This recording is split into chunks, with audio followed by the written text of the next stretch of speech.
Wren blinks in shock as a small army of men step into her dojo. No, that new race, human. 10 of them, and all chatting among themselves softly. One of them is pointing out all the small details to a clearly frustrated peer and is smacked in the back of the head by the others. She focuses through the small bolts of Kutha she had bolted into her natural armor as a Platen, and her eyes widen. That one is downright twisting the axiom around him in all sorts of directions, and all of them have multiple Kutha discs on their persons. Welcome to the first step, where I set my students upon the path of self-betterment. The first step is merely to try, she says kindly. 7 out of 10 for the sales pitch. Ryu remarks, "Ma'am, the first step is an excellent proposition, but we need a kick in the pants. We're not going to be here very long, so a quick and dirty lesson as to how to keep axiom reinforcement and enhancement going. Okay, you all have a few pieces of Kutha. 2 of them and I teach you all how to make the ones you have left into proper totems and how to use them at a basic level. Everything beyond it is mostly about combat styles and later advanced manipulations. You do all know how to draw an axiom and use it to strengthen yourself, right? Yes, also, we know that you have to enhance everything to prevent injury. Too strong in the muscle and you'll crack bone. Too strong in bone and muscle and your organs and nerves." "Very good. Now payment, please," she says, and the one already twisting the axiom around him throws a pair of coins at her that slow in midair and float in front of her in an excellent display of axiom control. "Thank you, though I'm not sure why you need a lesson. I can see what you're doing to that axiom," she says, and he nods. "Yes, but there's never any harm with a refresher course," Franklin replies, and she nods. "Very good, students. A quick and dirty lesson. Your names, please?" "Miles here. Jake present and accounted for. I am Beck, and I look forward to seeing you bring out the wild blue yonder from—" "I'm Jean-Luc," he says, holding Beck's mouth shut. "You may call me Sci. I am Ryu, and I am Lou. Here is Victor. I'm Marcus, and I'm looking forward to what we have to learn. And I'm Franklin," the ginger says. "Very good. Now I want all of you to bring out one of your Kutha discs and hold them in your preferred hand. Then pull in the axiom." She orders, and all of them do as instructed. She nods in appreciation and begins to pace around them. "They want quick and dirty? Fine. She's got 3 hours until her next class. Time enough for the very basics to at least explained and demonstrated." They all pull it in evenly and strongly. Oddly so. They're all yanking at the axiom as if they can simply tell there is something there. Oh, right. They existed in null all their lives, meaning any sensation of axiom would stand out like a flare once they become aware of it. Excellent. Now focus it into the Kutha rather than yourself. Pull it in through the Kutha and move it within it.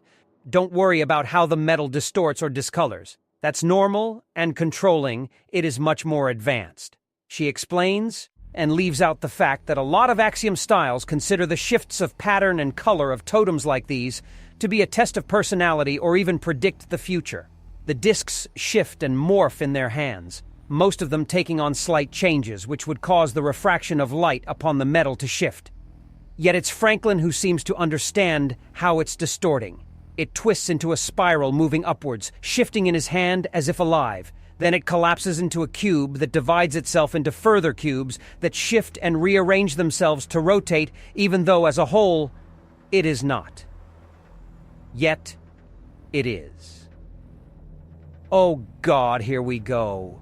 Jean-Luc grumps as it shifts into what can only be identified as a representation of an atom of carbon. Then it dissolves and looks to be a tiny serpent slithering over his head before combining into an orb. The orb distorts and a sound can be heard. It distorts in different ways to produce different sounds before it begins producing music with a heavy thrumming beat. "Knock it off! We need to get the lessons in and your showing off isn't helping," Miles says, and Franklin looks up as if surprised. Apparently he had forgotten everyone else in his focus. "Sorry," he says, crushing the Kutha down in his fist before opening his hand to reveal the disc. Now looks like it was fit together like a child's puzzle. Still, an immensely complicated trick. but nowhere near as distracting. "What next, ma'am?" he asks respectfully, holding the disc between two fingers with an eager expression on his face. "Okay. What you've done is imprint your own personal touch into the Kutha. This basic item will now be able to take over the duties of concentration for you. There are other types, of course. Axiom-infused tattoos, brands, and even jewelry. But it all needs your personal touch to take the duty for you.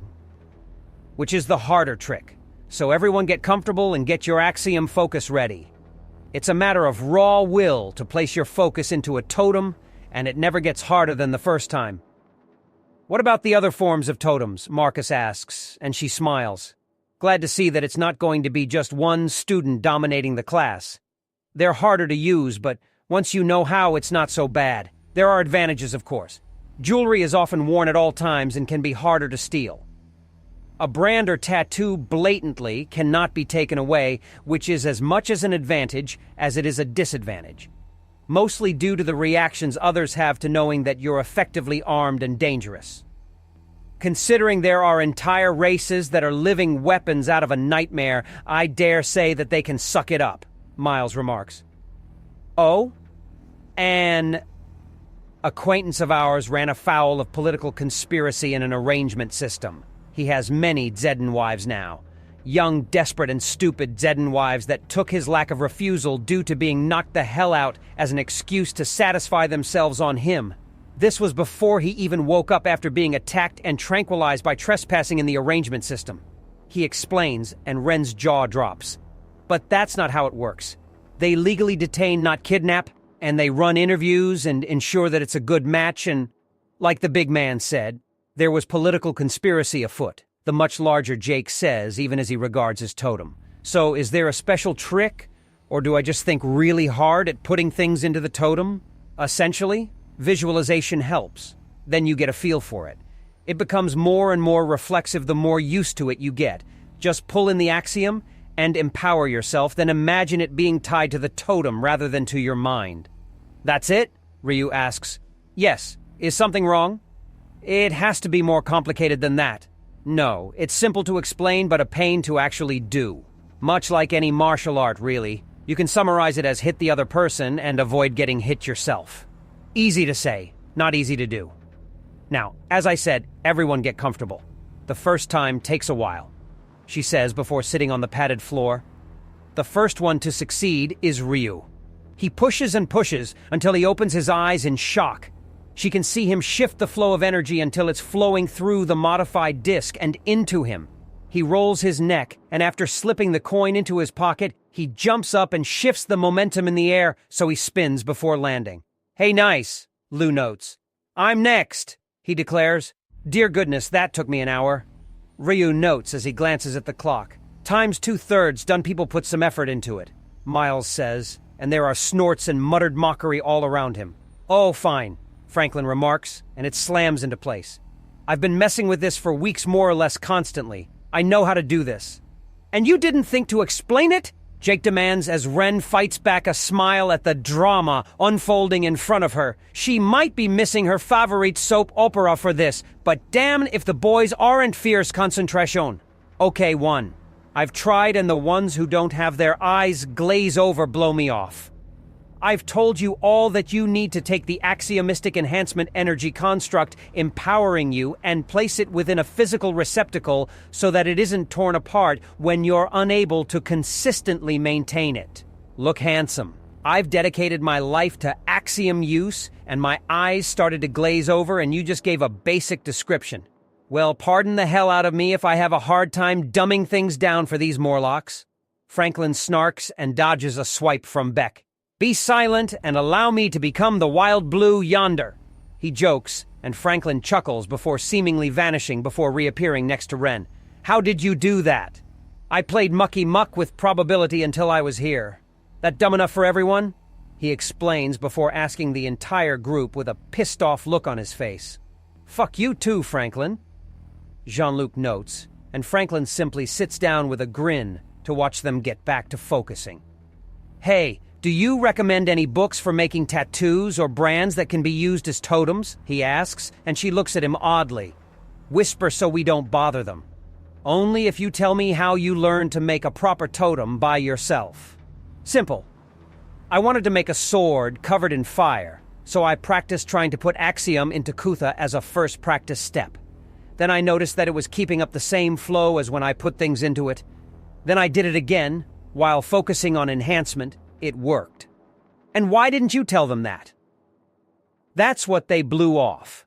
The technical explanation goes miles over their heads, and the personal story they don't pay attention to. Before Jean-Luc suggested hiring a pro, I was maybe a day away from tying them all down and forcing them to pay attention. They wanted an actual authority on things. As crazy as they are, I can't really fault them for wanting someone accredited to explain things, annoying as it is. Franklin responds before leaning back and making his new totem float over his hand before letting his arm drop, while continuing to control the modified Kutha. It dances around and bobs around under his direct control without any seeming effort. Spawn! Feel fear, felonious fiends for today, for the wild blue yonder has been unleashed! Beck suddenly shouts, getting several others to jump in shock. What? Wren asks in confusion. We've been using sort of mental imprints, personas, to help keep focus. He's used a parody character who refers to himself as the wild blue yonder. Big, dumb, and almost completely immune to harm on top of being absurdly strong. Franklin explains, and she nods. It's a very good idea. Not as speedy as she would prefer, but very good on many levels. Not a bad idea. It would mess with mind readers. How common are mind reading techniques? What are the signs, and what are the most common and effective countermeasures? He instantly demands, sitting up and looking her right in the eyes. She looks away, and all of them are staring right at her.